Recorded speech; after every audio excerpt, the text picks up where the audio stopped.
Jacques et le haricot géant.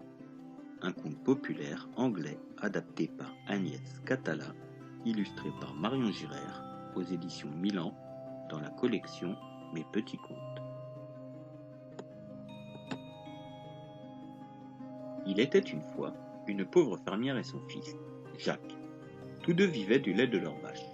Mais, un jour, elle n'en donna plus une goutte. « Quelle misère !» s'exclama la fermière. « Qu'allons-nous faire ?» Elle eut une idée. Son fils allait vendre la vache et avec l'argent, ils ouvriraient une épicerie. Jacques et la vache partirent pour le marché. En chemin, le garçon croisa un vieil homme. Jacques lui expliqua son projet. Le vieillard déclara qu'il était prêt à lui offrir le meilleur prix, toute une poignée de haricots. Mais une vache contre des graines, cela ne semblait pas une bonne affaire. Jacques se mit en colère.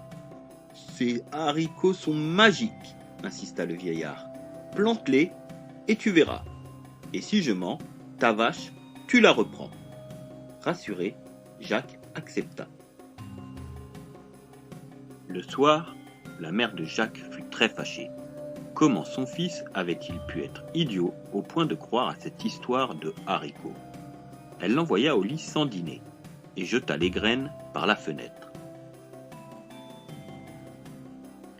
À son réveil, Jacques crut que le soleil ne s'était pas levé. Devant sa fenêtre, des plantes géantes empêchaient la lumière de passer. Les graines avaient germé. Le vieillard avait dit vrai. Jacques grimpa le long des tiges jusqu'au ciel.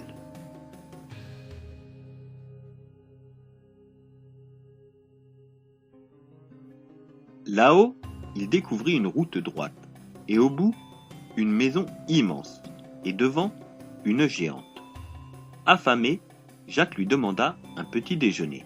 « C'est toi qui vas servir de petit déjeuner, » dit la femme. « Mon mari est un ogre, et il adore les enfants sur ses tartines grillées. »« S'il vous plaît, » gémit Jacques, « je n'ai rien mangé depuis hier. Je préfère périr sur une tartine que mourir de famine. » La femme conduisit Jacques dans la cuisine. Alors qu'il se régalait, les murs se mirent à trembler. L'ogre approchait. La femme cacha Jacques dans le four.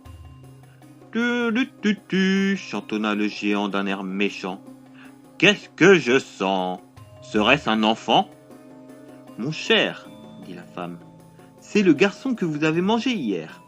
Allez donc vous laver pendant que je cuisine. » La femme conseilla alors à Jacques d'attendre la sieste de son mari pour s'échapper.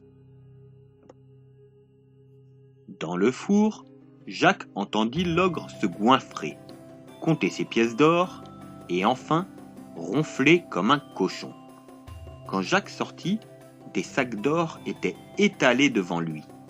Jacques en prit un et s'enfuit. Il descendit le long du haricot et atterrit devant sa mère. « Alors ?» demanda le garçon. « Ces haricots sont extraordinaires, non ?» Jacques et sa mère vécurent richement grâce aux pièces d'or.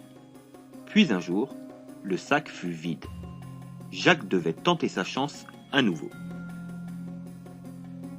Il grimpa le long du haricot et se dirigea vers la maison. La femme se tenait devant. Jacques demanda de quoi manger. « Je te reconnais, tu es déjà venu, et depuis, il nous manque un sac d'or. »« Je vais tout vous raconter, » répondit Jacques, « mais j'ai trop faim pour parler. » La femme invita Jacques à entrer. Tout à coup, les murs se mirent à trembler. L'ogre approchait.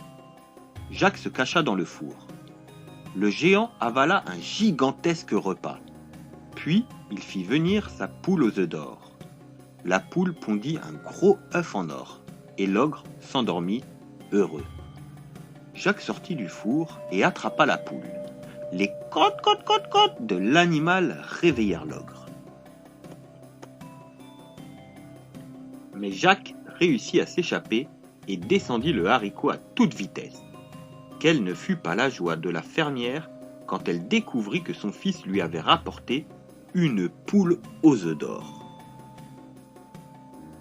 Mais Jacques voulait plus encore. Il ne put s'empêcher de retourner au sommet du haricot. Cette fois, il attendit derrière un buisson, près de la maison. Quand la femme fut sortie, le garçon entra dans la cuisine et se cacha dans le chaudron. Peu après, les murs tremblèrent, et l'ogre et sa femme entrèrent. « Turlututu » chantonna l'ogre. « Qu'est-ce que je sens? Serait-ce un enfant? Si c'est le voyou qui a volé ton or et ta poule, je parie qu'il est dans le four. » Mais Jacques n'y était pas. Renfrogné, l'ogre mangea pour se consoler. Puis, il exigea sa harpe d'or. Bercé par le chant de l'instrument, il s'endormit. Jacques en profita pour sauter du chaudron, voler la harpe et filer vers la sortie à pas de souris. Soudain, la harpe appela « Maître! Maître !» L'ogre ouvrit un œil, vit Jacques s'enfuir et se lança à sa poursuite le long du haricot. Tout en descendant, Jacques criait « Maman! Maman! Apporte-moi une hache !» L'ogre approchait dangereusement. L'enfant sauta à terre, attrapa la hache et trancha le pied du haricot. Dans un énorme fracas, la plante s'effondra et le géant tomba de si haut qu'il se brisa les os. Jacques fit cadeau de la harpe à sa mère, et tous deux vécurent à l'abri de la pauvreté en vendant les œufs de la poule. Puis un jour, Jacques, devenu grand, épousa une princesse de haut rang.